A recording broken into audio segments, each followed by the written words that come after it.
पाशका का चौथा इतवार। मसीह खुदावंद में असीस मोमिनीन, आज अच्छे चरवाहे का इतवार और यौमे बुलाहट मनाई जाती है। पोप फ्रांसिस फरमाते हैं, this is what I am asking you, addressing to all the priests, be shepherds with the smell of the sheep. Be shepherds with the smell of the sheep. अच्छे चरवाहे का इतवार और यौमे बुलाहट। कलामे इलाही हमें सिखाता है कि हमारी ज़िंदगी का हकीकी मकसद क्या है, लेकिन इसके साथ साथ हम रोज़मर्रा की ज़िंदगी में देखते हैं, कामकाज में रहन सहन पर रोशनी डालते हुए देखते हैं कि हमारी ज़िंदगी का मकसद क्या है। अक्सर नौजवानों से पूछा जाए कि वो ज़िंदगी का क्या मकसद रखते हैं, तो बहुत दफ़ा स्टूडेंट्स ये बताते हैं कि वो अच्छे टीचर बनना चाहते हैं, डॉक्टर बनना चाहते हैं, बैंक मैनेजर बनना चाहते हैं, नर्स बनना चाहती हैं, इंजीनियर बनना चाहते हैं, फ़ौजी बनना चाहते हैं, या हुनर हासिल करके ज़िंदगी का मकसद लिए हुए वो अच्छा रोज़गार हासिल करना चाहते हैं। लेकिन इसके साथ साथ क्या उनकी ज़िंदगी का कोई रूहानी मकसद भी है या नहीं? ऐसा नहीं कि मैं सारी दुनिया हासिल करूं और अपनी जान गंवा बैठूं। मसीह खुदावंद में अज़ीज़ हो, आज जब हम खुदावंद के कलाम इलाही पर ध्यान ज्ञान करते हैं तो हमें यस्सू के मकसद को अपनी ज़िंदगी में देखना है कि मसीह खुदावंद फरमाता है कि मैं इसलिए आया हूं कि वो ज़िंदगी पाएँ और कसरत से पाएँ। ये कसरत की ज़िंदगी क्या है? ये इलाही ताहयात अब्दी खुदाई और यस्सू की बादशाहत की ज़िंदगी है, जो ना ख़त्म होने वाली है बल्कि हमेशा कायम रहने वाली है।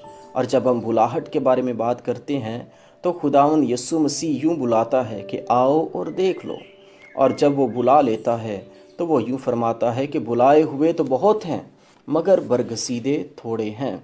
हमें बरगसीदा बनने के लिए मेहनत करनी पड़ेगी अगर खुदावंद ने हमें बुलाहट अता कर दी है। बस बुलाहट को देखा जाए कि खुदावंद बारी ताला की तरफ से बहुत बड़ी नेमत और बरकत है।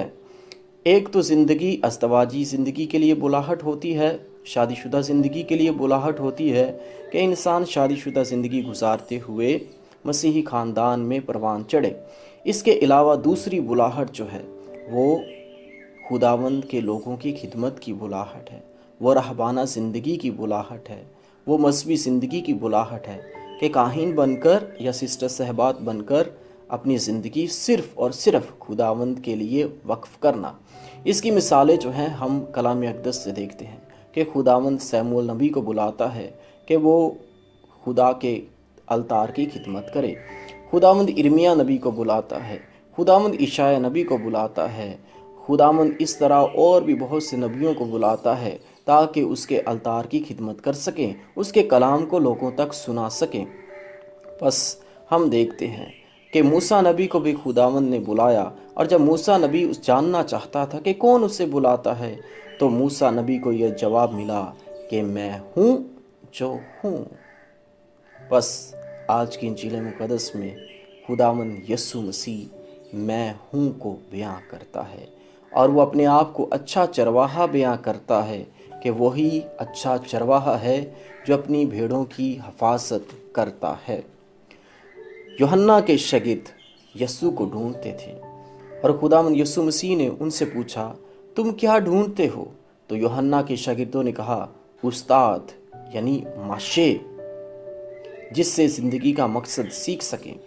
बस जब वो खुदावंद यस्सू मसीह को देख लेते हैं तो उन्हें मालूम पड़ जाता है कि यही मसीहा है, यही उस्ताद है, यही रब्बी है, और उनकी ज़िंदगी का उन्हें रूहानी और इलाही मकसद और अब्दी मकसद मिल जाता है। और यूहन्ना के शागिर्द जो कि पतरस, इंद्रियास, यकूब और यूहन्ना थे, ये खुदावंद के शागिर्द बन जाते हैं और खुदावंद जो है उनके लिए अपनी जान कुर्बान करता है।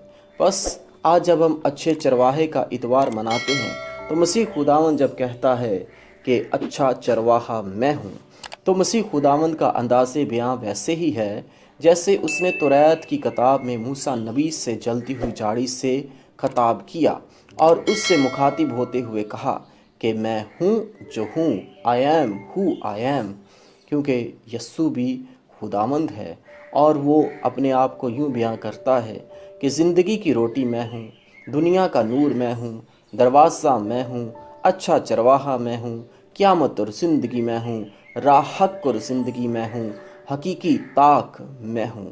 پس مسیح خداوند 7 طرح سے اپنے میں ہوں کو بیان کرتا ہے کہ وہی اچھا چرواہا ہے۔ اس سے پہلے کہ ابراہیم تھا، مسیح خداوند یہ بھی بیان کرتا ہے کہ وہ اس سے پہلے تھا، کیونکہ وہ ابتدا میں تھا اور ابتدا میں کلمہ تھا اور کلمہ خدا کے ساتھ تھا۔ آج جب ہم اچھے چرواہے کے بارے میں سنتے ہیں تو میں ایک سوال کرنا چاہتا ہوں کہ کتنے ایسے جاندار ہیں جو بغیر نر و ناری کے پیدا ہوئے ہیں؟ کتنے ایسے جاندار ہیں جو بغیر نر و ناری کے پیدا ہوئے ہیں؟ بے شک نمبر 1 آدم علیہ السلام، نمبر 2 حوا حضرت آدم کی بیوی، وہ بھی بغیر مرد اور ناری کے پیدا ہوئے۔ پھر برا جو موریا کے پہاڑ پہ قربان ہونے کے لیے خدا کی طرف سے مہیا کیا گیا، وہ برا بھی بغیر نر و ناری کے پیدا ہوا۔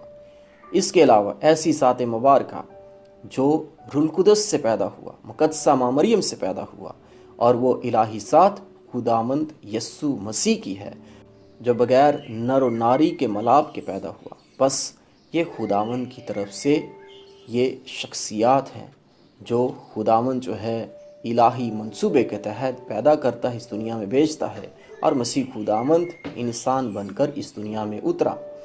اچھے چرواہے کی نشاندہی کی جائے کہ اچھا چرواہا اپنی بھیڑوں کو جانتا پہچانتا ہے، انہیں خوراک مہیا کرتا ہے، ان کی حفاظت کرتا ہے، ان کی رہنمائی کرتا ہے اور ان کے لیے اپنی جان قربان کرتا ہے۔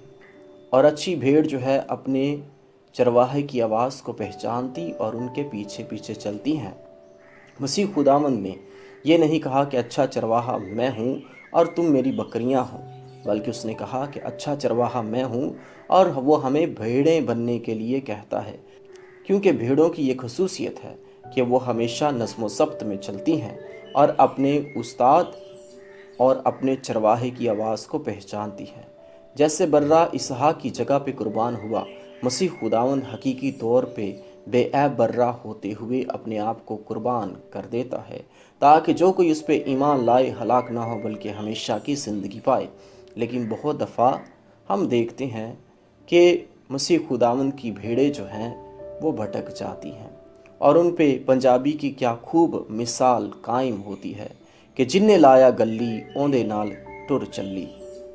مسیح خداوند میں میرے عزیزو، آج جب ہم اچھے چرواہے کا کلام سنتے ہیں، بلاہٹ کے اعتبار کے بارے میں سنتے ہیں، تو اپنی مسیحی بلاہٹ کو جانیں، مسیحی بلاہٹ کو پہچانتے ہوئے یسوع میں ہمیشہ مضبوط رہیں، کیونکہ مسیح خداوند نے ہمیں پاک ماں کیتھولک کلیسیا میں ایمان کے تحت بلایا ہے اور ہمیں برکت دی ہے۔ بس آج کے کلام اقدس سے ایمانی برکت حاصل کریں اور اپنی بلاہٹ اور مقصد زندگی کو پہچانتے ہوئے یسوع میں جیتے رہیں۔ آمین۔